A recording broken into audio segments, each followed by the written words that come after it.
আসসালামু আলাইকুম, স্বাগতম জানাচ্ছি বিবিসি নিউজ আন্তর্জাতিক সংবাদে। শুরুতেই সংবাদ শিরোনাম, এরপর বিস্তারিত। ইরানের ক্ষেপণাস্ত্রের নাগালে আমেরিকার কোন ঘাঁটিতে কত সৈন্য আছে?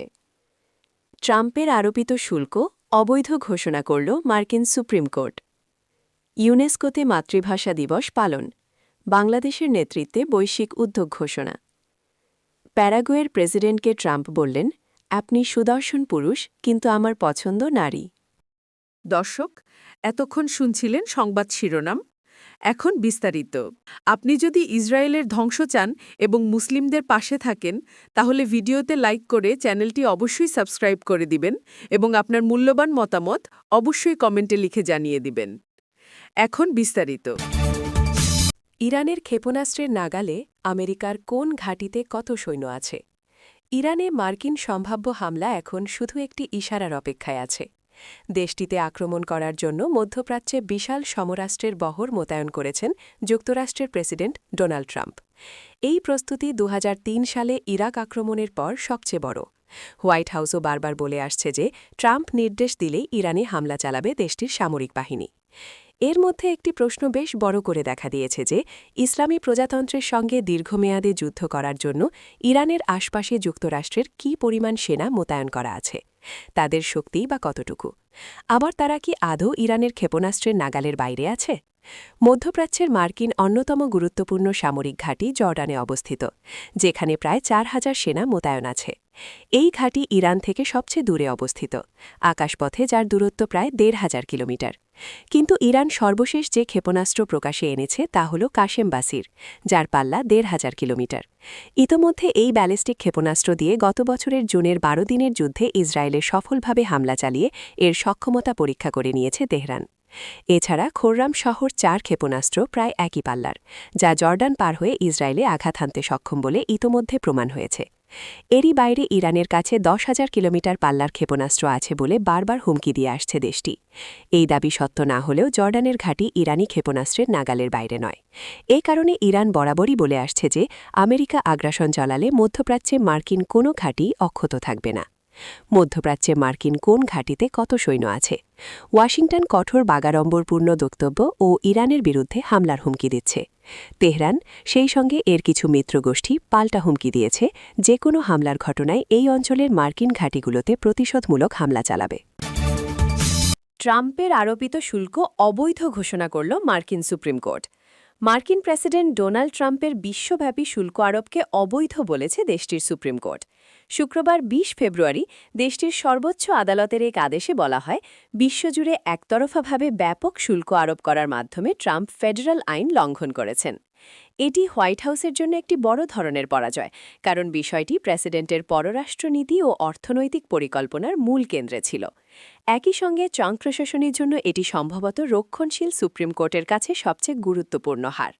অথচ গত বছর এই একই আদালত অভিবাসন, স্বাধীন সংস্থার প্রধানদের বরখাস্ত করা এবং সরকারি ব্যয় হ্রাসের মতো ধারাবাহিক জরুরি আদেশগুলোতে বারবার প্রেসিডেন্ট ট্রাম্পের পক্ষ নিয়েছিল।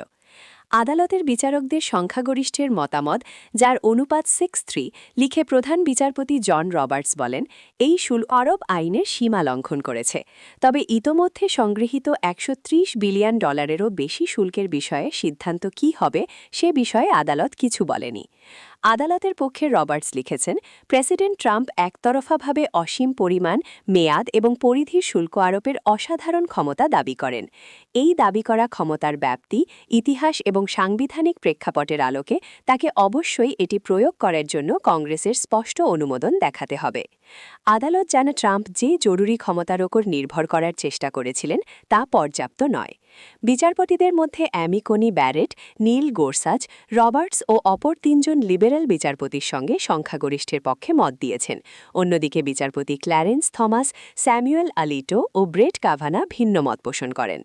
তার মতামতে রবার্টস প্রশাসনের সেই যুক্তিটি নাকচ করে দেন, যেখানে বলা হয়েছিল যে বাণিজ্য নিয়ন্ত্রণের জন্য শুল্ক ব্যবহারের ক্ষমতা প্রেসিডেন্টের আছে। গত বছরের মৌখিক যুক্তিতর্কের সময় বিষয়টি সামনে এসেছিল, যখন ট্রাম্প ইঙ্গিত দিয়েছিলেন যে শুল্ক জারির অন্তর্নিহিত ক্ষমতা প্রেসিডেন্টের আছে। ইউনেস্কোতে মাতৃভাষা দিবস পালন, বাংলাদেশের নেতৃত্বে বৈশ্বিক উদ্যোগ ঘোষণা। আন্তর্জাতিক মাতৃভাষা দিবস উপলক্ষে ইউনেস্কোর সদর দপ্তরে আয়োজিত অনুষ্ঠানে মাতৃভাষা সংরক্ষণ ও বহুভাষাবাদ প্রসারে বিশেষ কার্যক্রম গ্রহণের ঘোষণা দেয়া হয়েছে। সংস্থাটির নবনিযুক্ত মহাপরিচালক ড খালেদ এল আনানি বলেছেন, শিক্ষাজীবনেই তরুণ প্রজন্মের মাতৃভাষা ও বহুভাষাবাদ চর্চার সবচেয়ে উপযুক্ত সময়। শুক্রবার বিকাল ৫টায় ফ্রান্সের রাজধানী প্যারিসে অবস্থিত ইউনেস্কোর সদর দপ্তরে আয়োজিত এক মনোমুগ্ধকর উদ্বোধনী অনুষ্ঠানে তিনি এসব কথা বলেন। ড অ্যানানি আরও জানান, বাংলাদেশের সঙ্গে পরামর্শক্রমে এবং অন্যান্য সদস্য রাষ্ট্রের অংশগ্রহণে মাতৃভাষা সংরক্ষণ ও প্রসারে কার্যকর পদক্ষেপ গ্রহণের পরিকল্পনা রয়েছে। মাতৃভাষা সংরক্ষণে অসামান্য অবদানের স্বীকৃতি হিসেবে বাংলায় বক্তব্য প্রদানকারী বাংলাদেশের রাষ্ট্রদূত খন্দকার এম তালহাকে ধন্যবাদ জানান এবং বাংলাদেশকে অভিনন্দন জানান। উদ্বোধনী অনুষ্ঠানে প্রথমবারের মতো ইউনেস্কোর সাধারণ পরিষদের সভাপতি, নির্বাহী পর্ষদের চেয়ারম্যান এবং মহাপরিচালক একই সঙ্গে উপস্থিত ছিলেন, যা আয়োজনের গুরুত্বকে আরও বাড়িয়ে দিয়েছে। রাষ্ট্রদূত খন্দকার এম তালহা স্বাগত বক্তব্যে বলেন, টেকসই উন্নয়ন নিশ্চিত করতে হলে ইউনেস্কোর কার্যক্রম বিশ্বের মানুষের কাছে তাদের নিজ নিজ ভাষায় পৌঁছানো জরুরি। তিনি মাতৃভাষা সংরক্ষণে শক্তিশালী কর্মপরিকল্পনা গ্রহণ ও তরুণদের সম্পৃক্ত হওয়ার আহ্বান জানান। নির্বাহী পর্ষদের সভাপতি কাতারের রাষ্ট্রদূত নাসের হিনজাব বাংলাদেশের নেতৃত্বের প্রশংসা করেন এবং এবারের আয়োজনের জন্য দেশটিকে ধন্যবাদ জানান। অনুষ্ঠানের প্রথম পর্বে শান্তি ও টেকসই উন্নয়নে ভাষার ভূমিকা শীর্ষক আলোচনায় তানজানিয়ার সংস্কৃতি বিষয়ক মন্ত্রী, পূর্ব তিমুরের শিক্ষামন্ত্রী, দক্ষিণ আমেরিকার ইনকা সম্প্রদায়ের কেচুয়া ভাষাবিদ ও শিক্ষার্থীরা অংশ নেন। স্পেনের ভাষা গবেষক প্রফেসর ড্যামিয়ান ব্লাসি মূল বক্তব্য উপস্থাপন করেন। আলোচনায় অংশগ্রহণকারীরা কিছু অংশ নিজ মাতৃভাষায় তুলে ধরেন, যা অনুষ্ঠানকে বহুভাষিক ও বৈশ্বিক এক চিত্রের রূপ দেয়। দিনের শেষ ভাগে সাংস্কৃতিক আয়োজন অনুষ্ঠিত হয়, যেখানে বাংলাদেশের শিল্পীদের পরিবেশিত ফোক সঙ্গীত দর্শকদের মুগ্ধ করে। Luxembourg, Azerbaijan, Moldova, Ukraine, Sri Lanka, Brazil এবং প্যারিস ভিত্তিক বহুভাষাভিত্তিক শিক্ষা প্রতিষ্ঠানও অংশগ্রহণ করে। গাজা পরিকল্পনার অংশ হিসেবে মার্কিন president Donald Trump board of piece গঠন করছেন। বৃহস্পতিবার ১৯ ফেব্রুয়ারি ওয়াশিংটনে কথিত এই শান্তি পর্ষদের প্রথম বৈঠক অনুষ্ঠিত হয়েছে।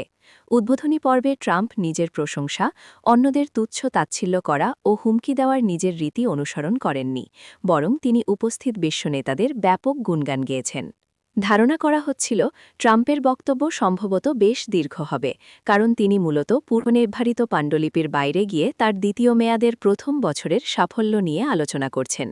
কিন্তু তিনি তা না করে একে একে বোর্ড অফ পিসের উদ্বোধনী সভায় উপস্থিত বিশ্ব নেতাদের স্বাগত জানান, তাদের ধন সম্পদের প্রশংসা করেন এবং তাদের ক্ষমতা ও সৌন্দর্যের তারিফ করেন। ক্রমানুসারে প্যারাগুয়ের প্রেসিডেন্ট সান্তিয়াগো পেনিয়াকে অভিবাদন জানিয়ে ট্রাম্প তাকে একজন তরুণ ও সুদর্শন ব্যক্তি হিসেবে অভিহিত করেন।